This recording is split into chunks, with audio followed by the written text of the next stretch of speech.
Hello? Hello? Hey, you're on. I can try to turn you up just a little bit. Oh, you're going to turn me up, okay.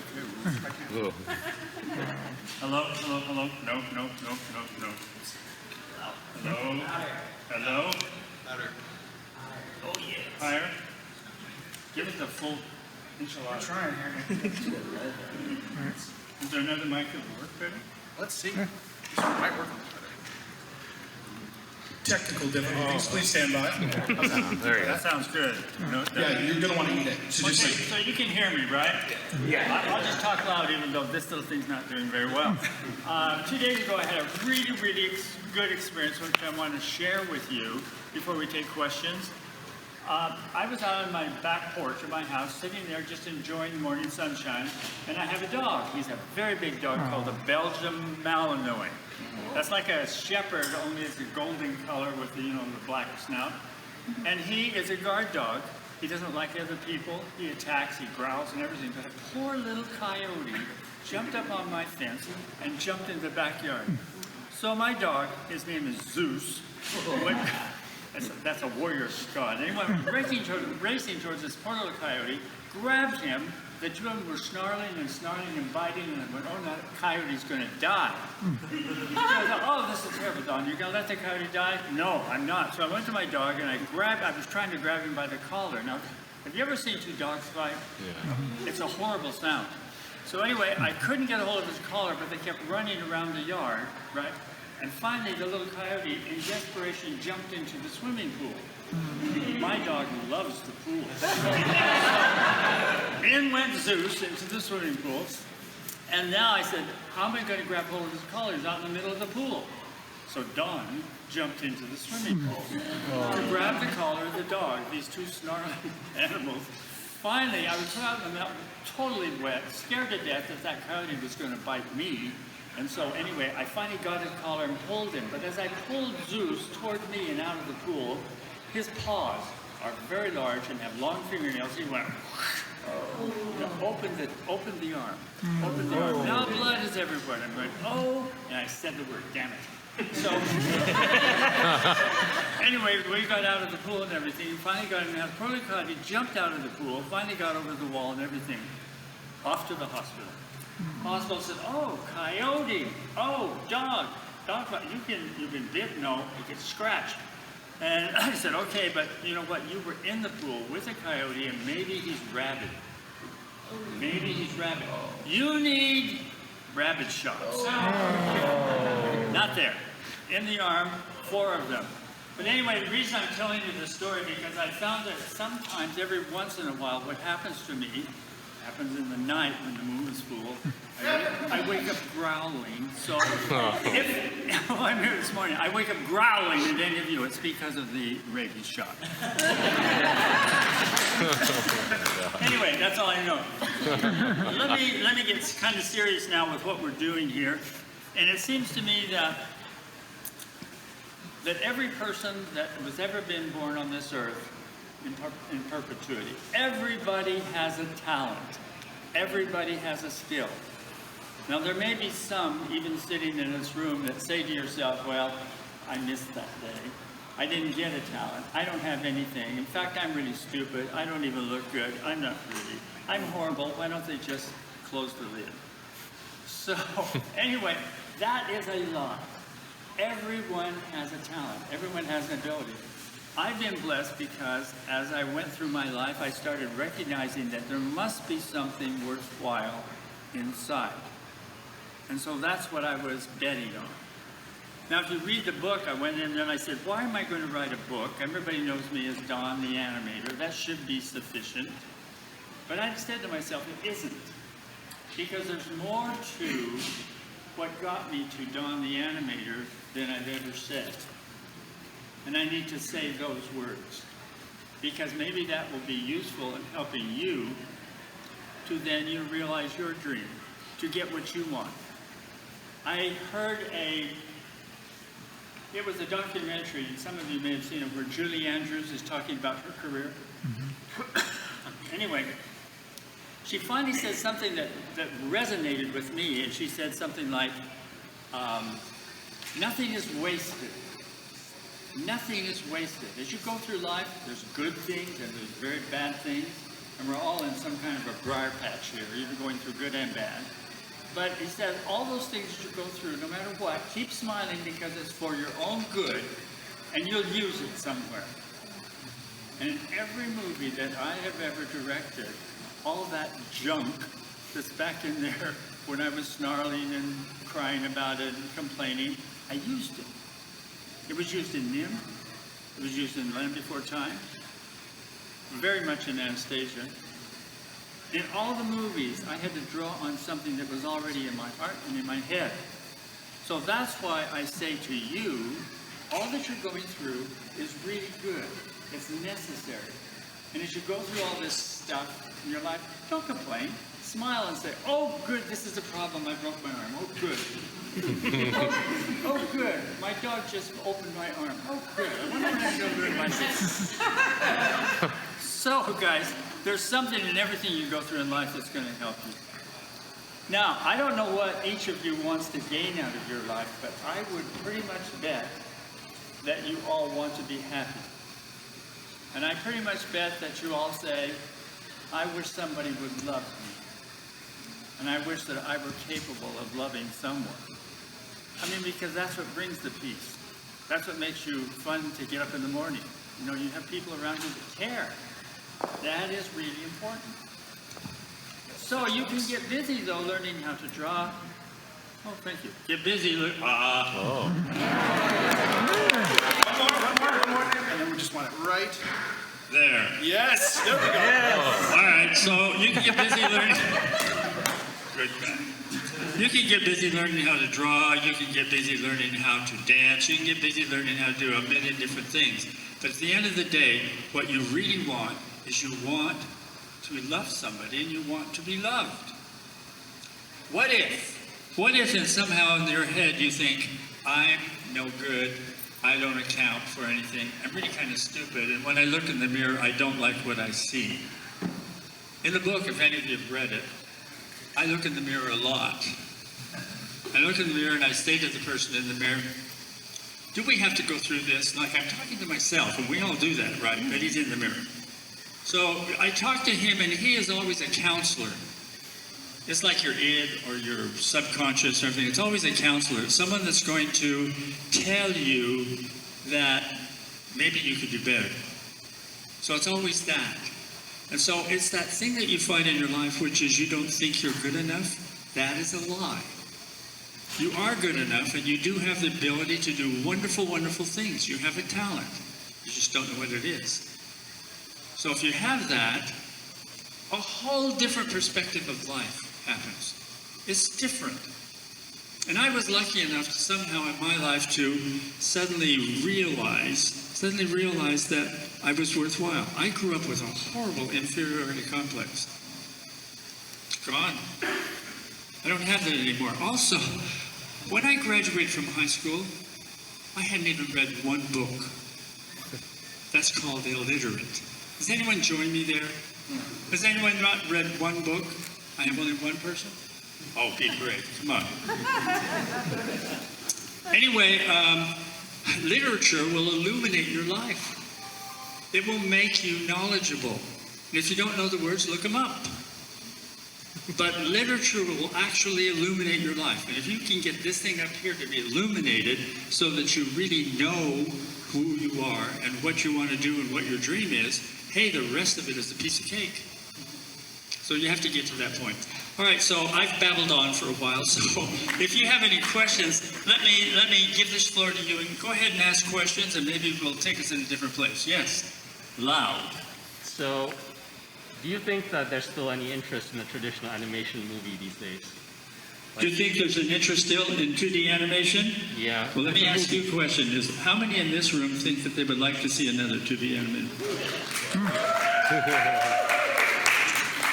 That's the problem. Now, these people are the artists. The ones who don't believe it are those guys in the suits.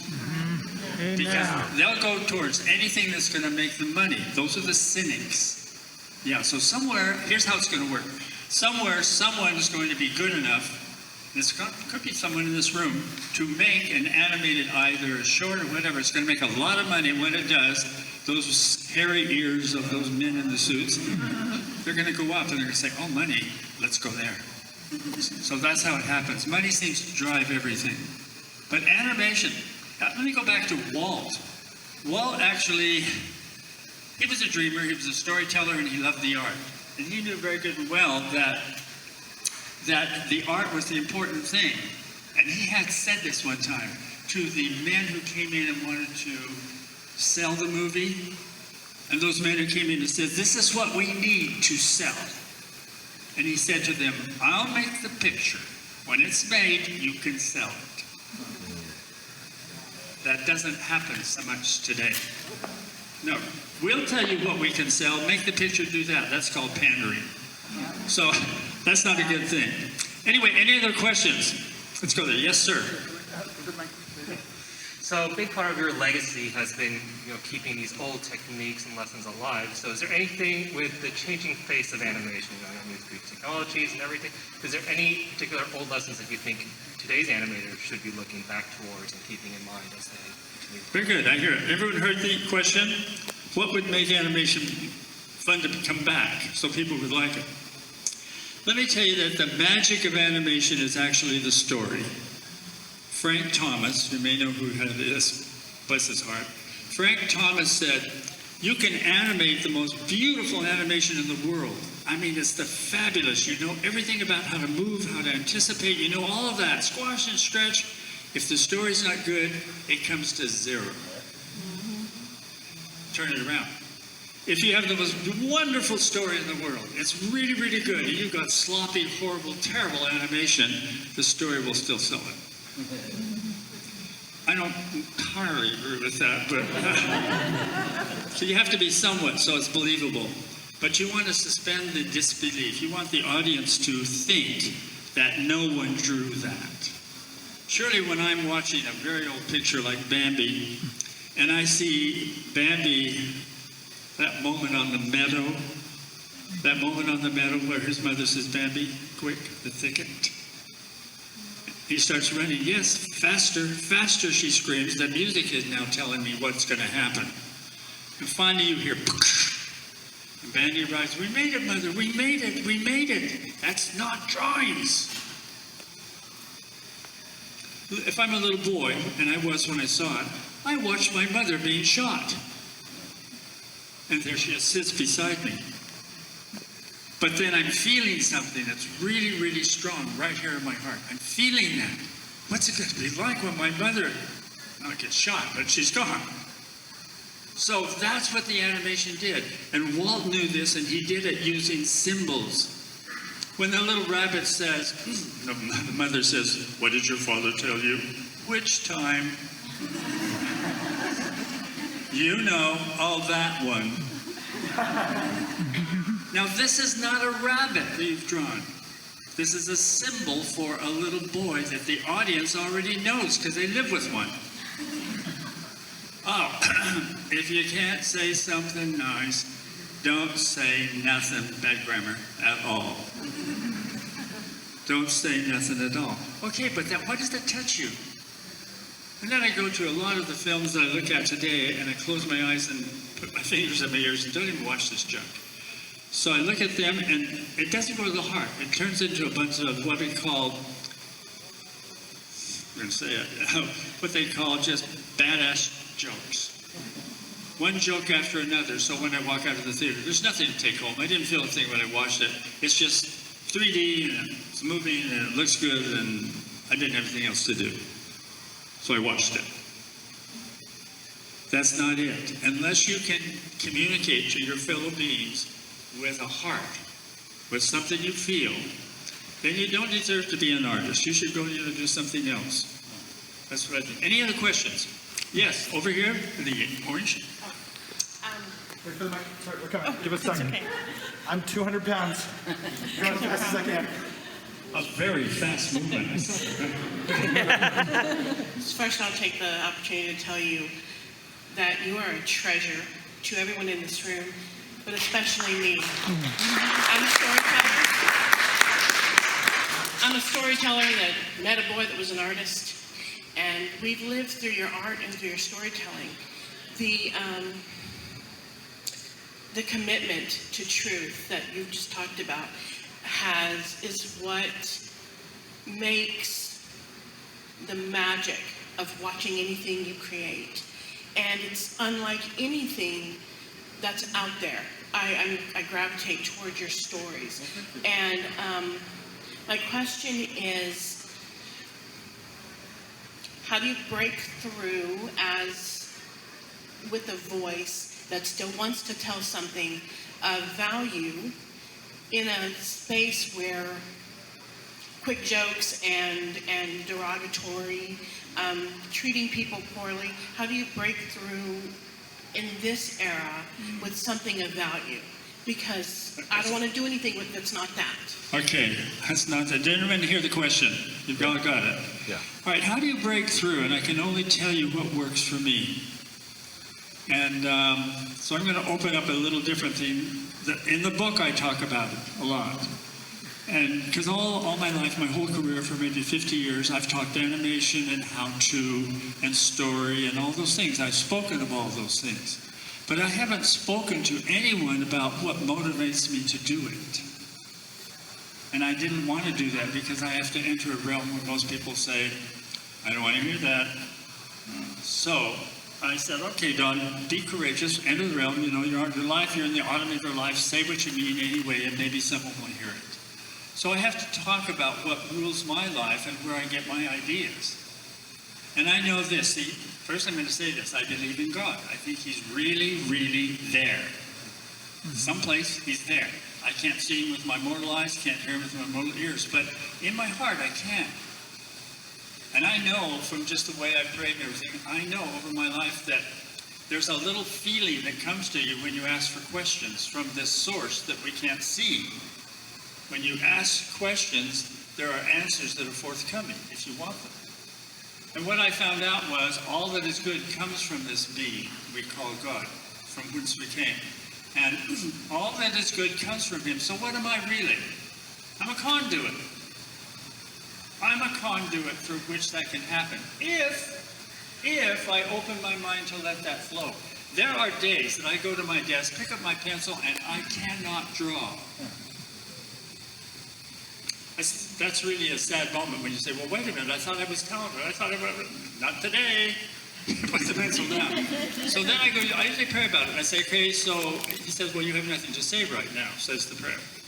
When you do, that's going to make sense. When you do, you'll draw again. That is your gift. So I just know that. So anyway, it's really important for me anyway that I know that that's got to be there. Now, everyone knows there's a thing called the blue note. This is put in secular terms. It's called the blue note. Writers know about this really, really well because they sit at the typewriter and no ideas. That means the blue note is not playing. Well, artists have the same thing. And what is the blue note? It's whatever is in the ethos or whatever comes from up above or whatever it is that's making us do stuff. That blue note begins to play, and then suddenly there's Secret of Nimh. How did that happen? I don't know. I looked at it one day, after many years of not looking at it, and I said, that is really gorgeous. Who did this? I haven't seen it in a long time, but I saw it as a piece of art for the first time. When you're making it, you're seeing it as a puzzle that you're assembling and trying to make the right decisions. So the answer to your question is, don't look to your own self and say, I'm self-reliant and I can take care of all this and I'm brilliant. I've known so many artists who think they are brilliant. You know, what happens is usually what they produce, and they never know it, what they produce is not too sensitive. So, since we all have mortal brains, you have to learn somewhere, to look for something higher. So it's an Easter egg hunt, isn't it? It's an Easter egg hunt. You go out there hunting for ideas. And if you're in tune with, I think, what runs the whole thing, because there is someone driving this train, if you're in tune with that, ideas just flow through you. And that's what makes it work. Yes? We need a microphone. Yeah, we got it. Quick, squirrel. Yep.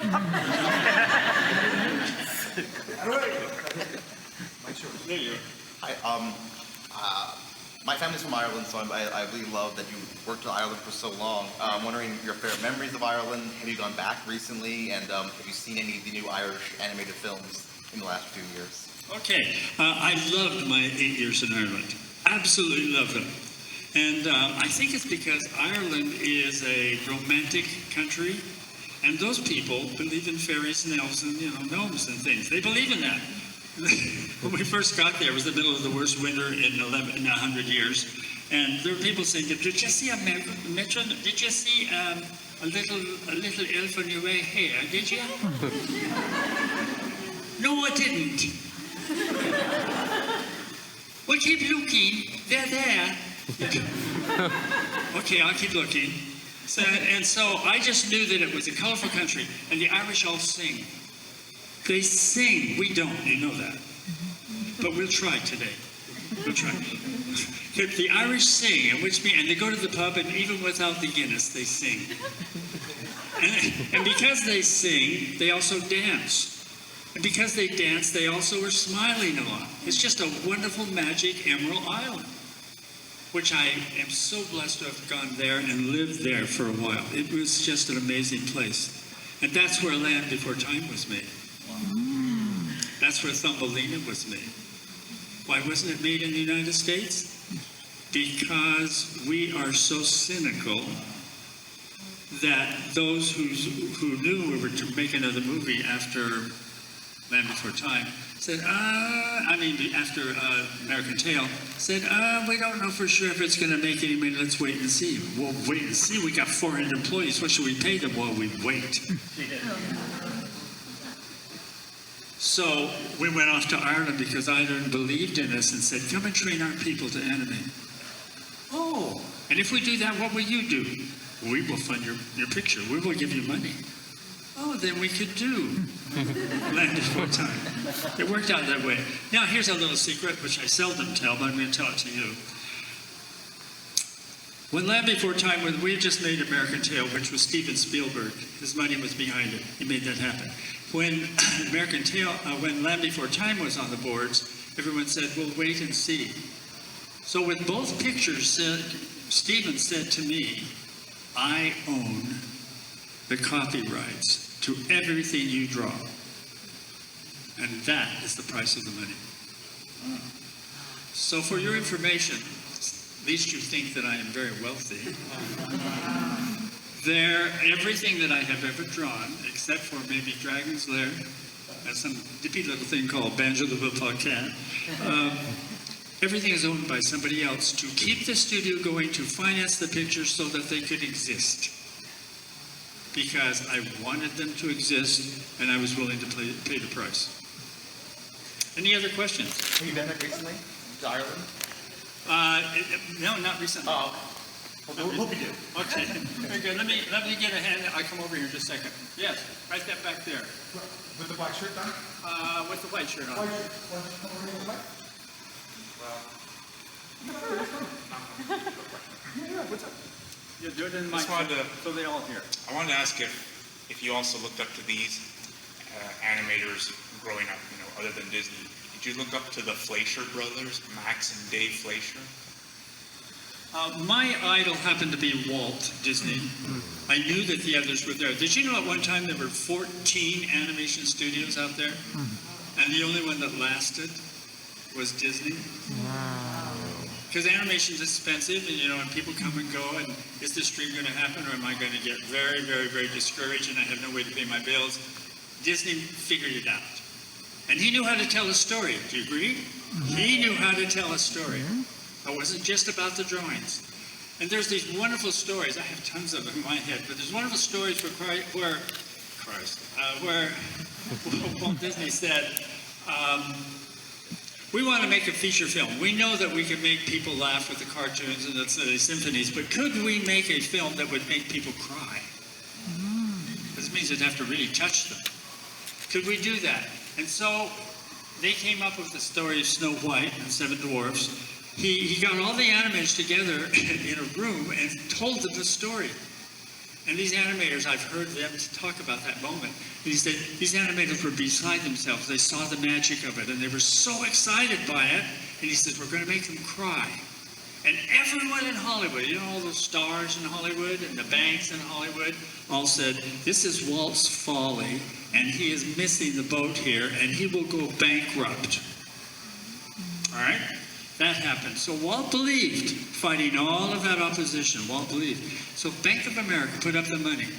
Did they do the entire movie with just the Bank of America? No.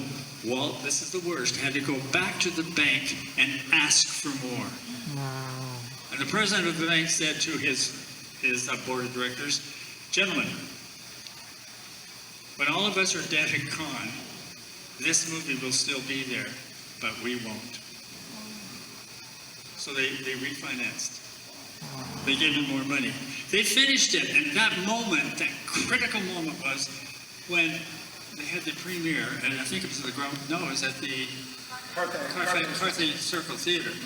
So they had that moment there, and all of Hollywood, probably waiting to ridicule, dressed up in their best, and arrived at the premiere of this movie and sat there going, okay, let's see what you can do. They played the movie Snow White, and as history writes it, after every one of those sequences in the movie, the audience rose to their feet and applauded. Isn't that amazing? And during the one where Snow White is laying there on the bed and she's now dead and the dwarves are around her, Walt was in the back of the theater and he said, look, they're crying. They made it happen. So, I guess the reason to tell that story again and again and again is that if you can make something that will touch the heart, you've done a much better job than making someone just laugh. That's really, okay, more questions? And you know what, for the back half here, let's go ahead and have you stand up. And if anyone else has some questions, we'll probably have time for like 5 or 6 more. Okay. Let's have everyone line up behind the child actress. Single file, no need to rush. We'll try to get to everyone. But that way we can just have everyone here. And I just ask that keep your question concise. If you don't mind passing, be kind, be a good servant, and pass. We're all in the industry together, so pass this on to the next person. So could we have you guys sit down? Yeah, if you're not asking a question, grab a seat. Yeah, because I want to be able to see. There you go. I think that's good. You look so good there. That's good. All right, go ahead. What's your question?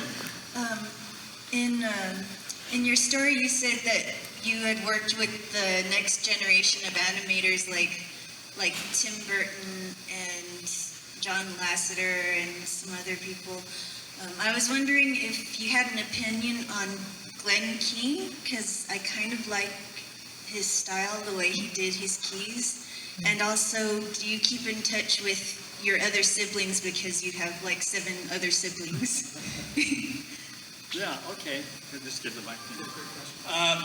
You know what? I look at animators in this way. I say animators, I think, are all talented and they all have different styles. It's different, each of them the way they draw. Like one animator is good at dialogue. John Palmer is really good at wicked dialogue. You know, and some animators are good at action scenes, and some animators are really good at the heartfelt scenes. So they're all different, and the names that you named to me just now, I know them very well, and each has a different kind of spin on what they do. And I think it's all good, as long as it works in with the story you're trying to tell. Okay, go ahead. Yes, if Stand you up. had to, Stand up. That's pretty tricky. Yes, if you had an unlimited budget and someone told you to adapt a book right now, which book would you adapt? Book for learning what? Any book for like adapting for animation. Oh, as a movie? Yes. A book as a movie. Well, I'd like to make a Dragon's Lair movie, but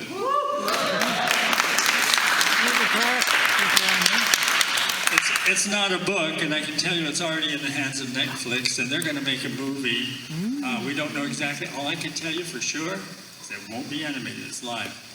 What I'm hoping, though, with that kind of money behind it, that there'll be a sequence in there where Dirk becomes Dirk that you know. So that can satisfy. Otherwise, you're going to go, too late, right? All right, so anyway, go ahead. Oh, yes.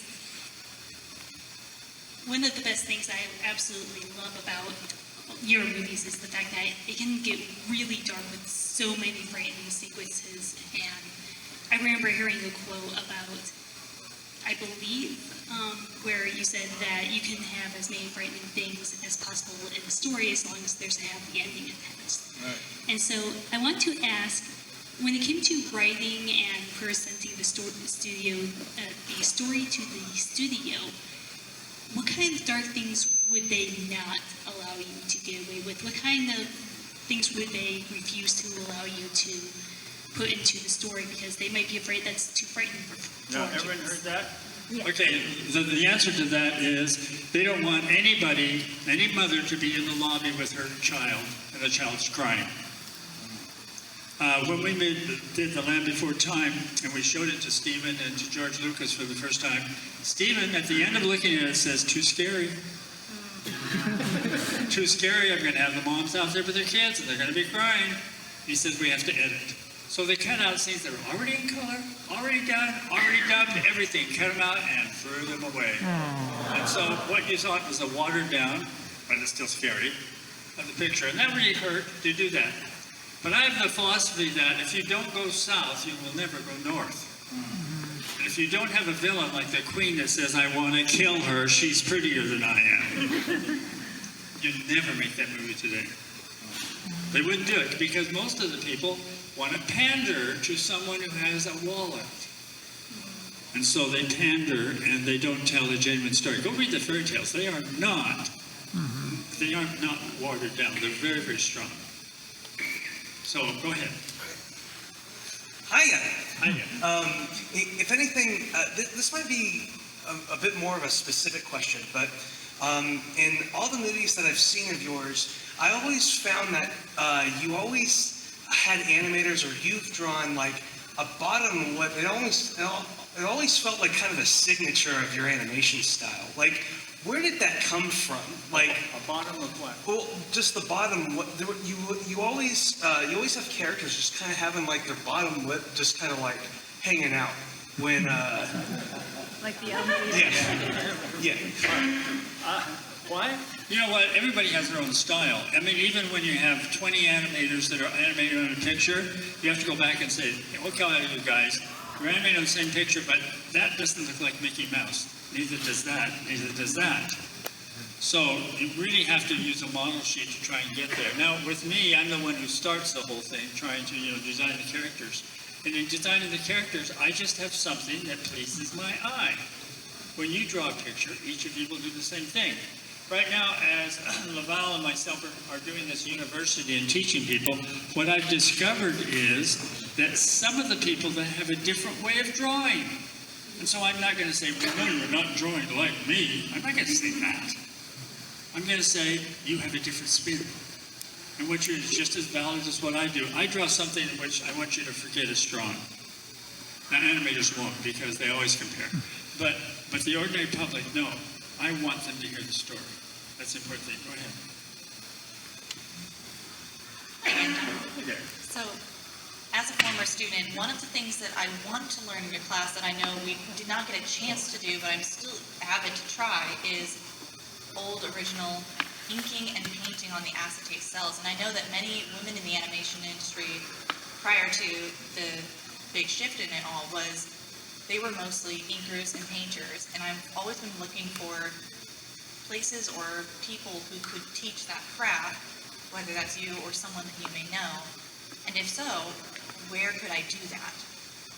Well, inking and painting, it's a thing of the past. A lot of times, everything now is you put the character in all cleaned up into a computer, and in that computer then you can change the ink lines to any color you want. You can paint it any way you want. You can shade it any way you want. All of that is what the computers have given us as a blessing. But inking, I've only found a few people that are still alive, but most of them are so old their hand is shaky now. So, they can't give you that thin line that just goes right down. But Pelican still makes ink, and God's still making people. So somewhere, someone's going to relearn. So it could happen easily. Yeah, go ahead. Hey, a movie that you made a long time ago when you were still working for Walt Disney, I really loved. It was called The Small One. And I was wondering, you made that under Walt Disney. How much of that was made by you? And did Disney say, no, you can't do this? I was being a bad guy at that time. We said, well, we're going to have music in the short, right? No, there's no money for the music. Well, there's got to be no music in the small one. So I said, no, there's not. So me and my assistant, each of us were musicians, we wrote the music. I wrote small one, I wrote that. And then the other thing was, what was it? Someone said to me, he says, how in the world are you going to animate a story about a donkey and Mary and Joseph and the birth of the Christ child? How can you animate that? There's nothing funny in that. I said, well, there isn't any funny. So I poked at the people upstairs, and I said, I wrote the song about clink, clink, clank, clank, get the money to the bank. Even if we have to tell a lie if we must. So I wrote that, and immediately from the upstairs came this whole army of suits saying, you can't write that. Well, they won't give me money, that's all I got. So it stayed in the movie. So it's still there. But still, this is something that was kind of discouraging. Is that when we finished doing the small one and everyone worked on it, there was a whole crew of new people that just came, some from CalArts and some from nowhere. And they came in and said, okay, we're going to animate, but they were all rookies. They didn't know for sure. It wasn't something they had a great experience about. Same thing with Anastasia.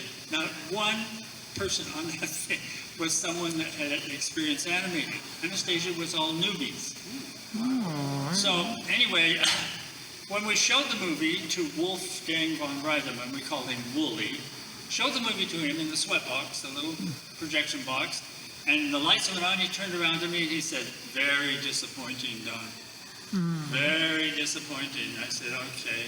He says, this is really a dig. He says, what I see up there on the screen is Hanna-Barbera in between. That's what I said. I said, well, I wasn't aware that's what we were doing. He says, well, you need more experience, obviously. But Wooly and I go back a long ways. My first scene that I did in Robin Hood was Robin Hood going along a ledge and going into Prince John's room. And I animated, it was the first scene I ever did, and I was called up to the second floor, which was Wooly's room, and he had a moviola there, and there were 4 or 5 other animators standing there going, we're going to get it. Because they had all gotten it before. So anyway, there I am standing there, and he ran the moviola, and there was my scene on the screen. I was so proud. And he turned and he said, I'm disappointed, Don. Same words. I'm disappointed. He says, I don't know what Robin Hood is thinking while he goes across the ledge on the castle. I don't know what he's thinking. And it's certainly not entertaining. He says, why did you animate that way? I thought you knew more than that. And these guys, these animators were just loving this, just lapping it up. Because this was their moment to get back. So anyway, I said, well, I'll fix this and I'll be back tomorrow. You're going to love it. So I then spend the night trying to fix it and make it more entertaining. As I look at it now, I don't think I succeeded, but he let me go. So it was good. Yes, go ahead. I was going to say, one of my favorite Disney movies was Robin Hood. I was going to ask if you had any stories about Wolfgang Reidemann, because I've heard a lot of things about him, especially about his technique about reusing and reanimating things that were already done. And I wanted to know, how was it like under him? Well, I can only give you one story there. Give you one story there. I was directing animator at that time, and Wooly said, why don't you go out on the berm, back in the studio, and shoot the romantic sequence between Robin Hood and Maid Marian. Shoot it live with actors. You don't get a choreographer. Just make sure that I see that they're falling in love. I said, okay. So I went out and I shot the scene. It worked, and that's the scene that I animated. But then Wooly says, okay, you can do that well. There's a scene in Snow White where she's dancing with the dwarfs. She says, get that out of the morgue, and I want you to draw over the top of all the Snow White drawings, making Maid Marian instead of Snow White. I said, sure, I can do that. And I got into it for a couple of weeks, and finally I met Milt Call at the urinal. And he scowled at me, and he says, how dare you? And I said, I'm only doing what I'm told, sir. He says, how dare you turn Snow White into Maid Marian? So from that, and I only had one occasion where I stood behind Milt Call and watched him draw. Phenomenal thing. He took his pencil and he drew the outline, the silhouette of what he was drawing. Then he filled the inside details. Wow. That was the lesson in silhouette value. And Milt, who was probably the greatest animator that Disney ever had, very, very good. Seth Ferrymore was good, and so was Ward Kimball, but Milt could draw, and he knew how to act. And it was very, very interesting because when he did it, it just made everyone just sort of just say, wow. That's all you could say, because it was wonderful. I stood behind him one time and watched him draw, just once. And what I knew about Milt is he could not explain what he's doing. He couldn't talk it. He stuttered. He says, well, you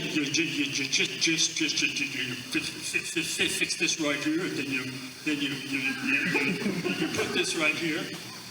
And I said, oh, let me just watch. He tried to teach classes a couple of times, and the same thing happened. He couldn't tell you how he did it or what was going on in his brain, but he knew how to do it. He knew how to do it. Anyway, that's all I know. Hey, go ahead. Hey, Don. Nice to see you again. As you know, a lot of these Disney movies are unfortunately getting the live-action treatment, and everyone has been saying there's just no magic anymore because they're all soulless. It's all soulless and everything.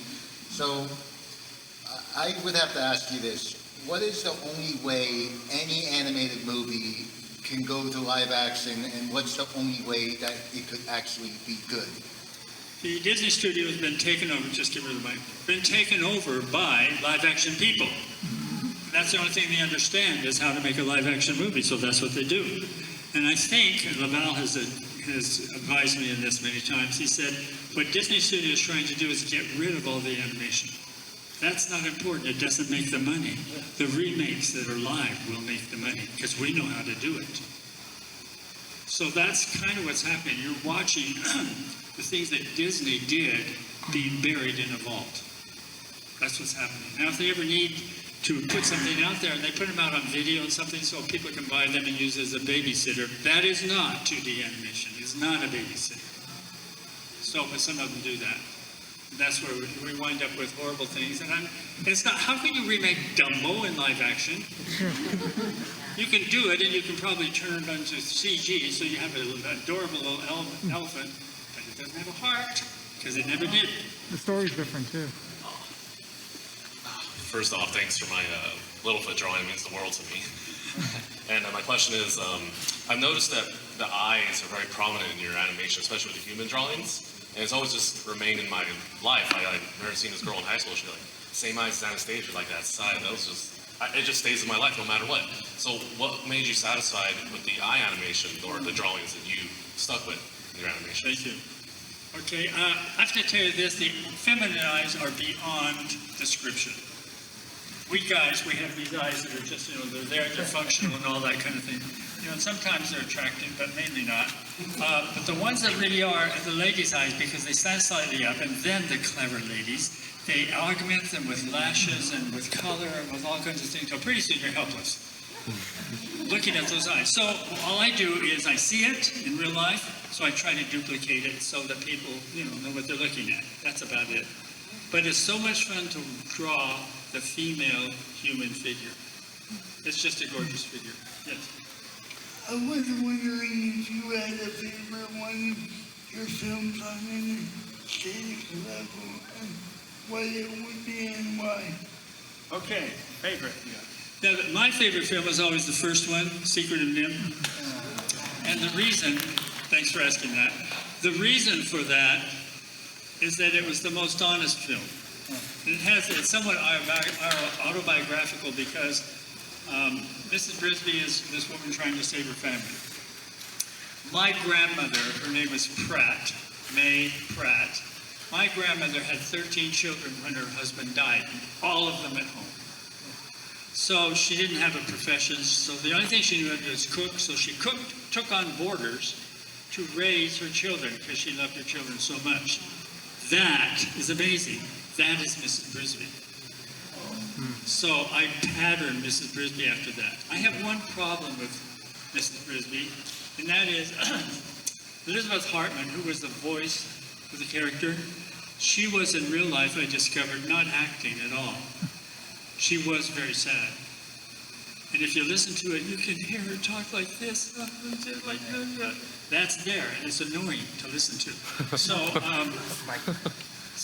anyway, Elizabeth didn't have a happy ending. You know, in fact, a lot of the actors I worked with just went on to the feather choir. They aren't here anymore, and some of them, Little Ducky, tragic story. And same thing with Elizabeth's 5th-story building jumped out. So, you know, you don't know. But I go back and I see, I can't watch the pictures because I know those things about them. And it makes a difference. Yes, go ahead. I have a funny question. So, Thumbelina is one of my favorite movies ever. But I also know that it was the first animated movie ever to win a Razzie. Right. And I wanted to know what you thought when that happened. I don't know. Whenever someone stands up and goes, yay, yay, this is wonderful, you know, and gives you something, I always go, what do they want? But it's always nice to receive a reward. I've had hundreds of rewards today. Just sitting at that table, seeing people come by and just thank me for working hard at it and making sure that, you know, something beautiful is up on the screen. That's a reward. You know, that's what I'll take home with me when this day is over. I'm thrilled about that. Any kind of reward or not, I don't care if it has a form or whether it's a person thanking me. I love it. Thank you. Thank you.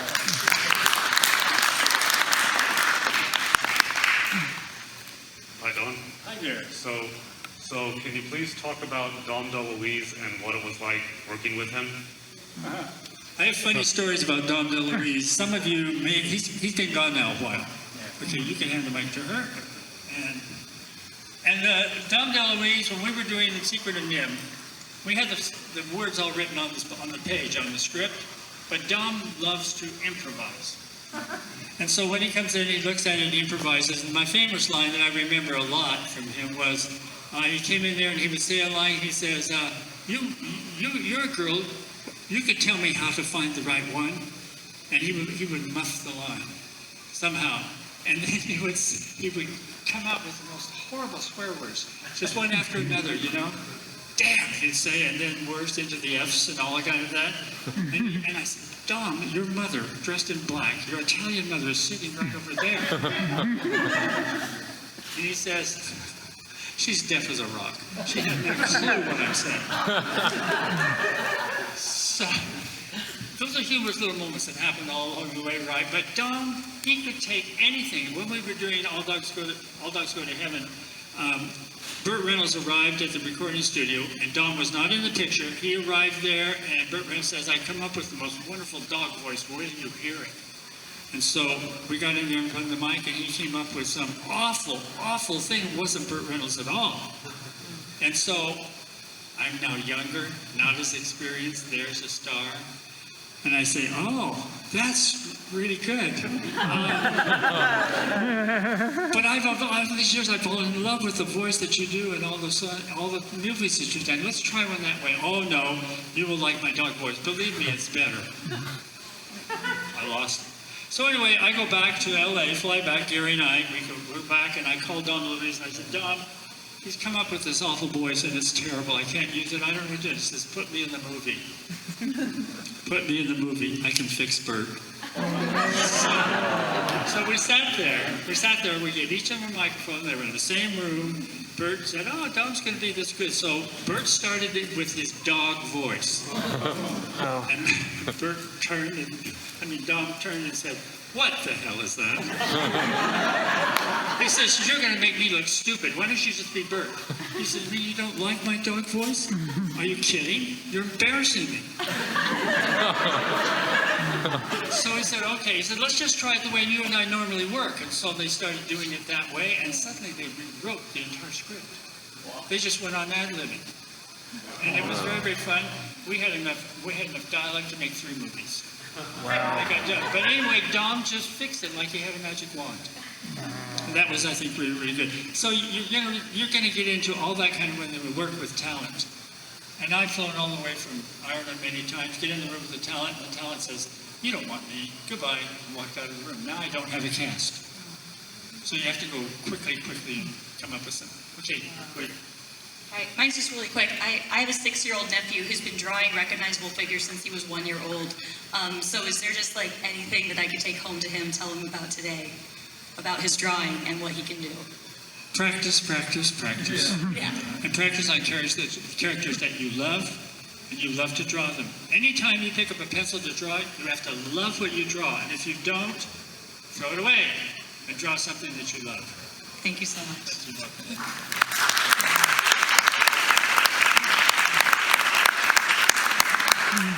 So I have a question, and I'm pretty sure everybody else here, show of hands, who wants to know what you're working on right now? I'm working on getting a car to go back to the LAX to get me home again. Now, there's several things that are going on. I'm working with a talented fellow, Laval, right now, and he's so good in so many areas. He's good at marketing. That's a rare, rare thing. He's good at marketing. He's also good with ideas. He comes up with so many that it sort of dazzles you. You know which one is the great one. But right now what we're doing is and with him and with another guy named David Monahan, we're teaching a university class.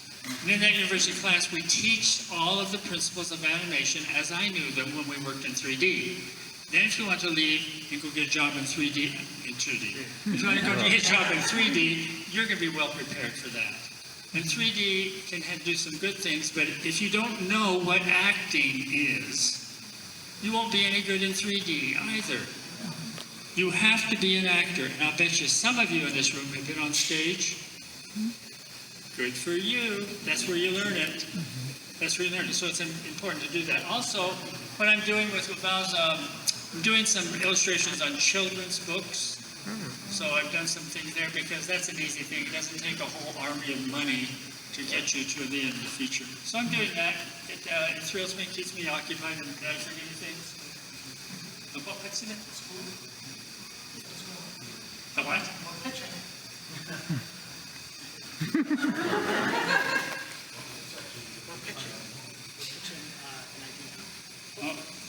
Oh, the feature? Yeah, Laval and I together have written a feature called The Snowbird, which is a takeoff on an Oscar Wilde story called The Happy Prince. But it's a feature length now. And I've got that on the boards, and we're trying to see if we can get that funded. If we can, we'll go in and draw it. And if we can't do it, then we'll just say it was a nice try. Henry. Yeah. So, ladies and gentlemen, please give it up for Mr. Don. The book is somewhere out there, and it is out there somewhere at Don's feet. So, thank you. Yeah, please. In 10 seconds, what I tell you is, I wrote this book because I wanted you to know what it's like to go through all the little things that get you to creativity. I started thinking retroactive, and I said, what made me go in there and make Secret of Nimh and Land Before Time and Anastasia and everything? What did you need? This is what I needed. And so I listed all the things that happened to me, that made me prepared to be able to animate features. That's why it's worth reading. Okay, here we go.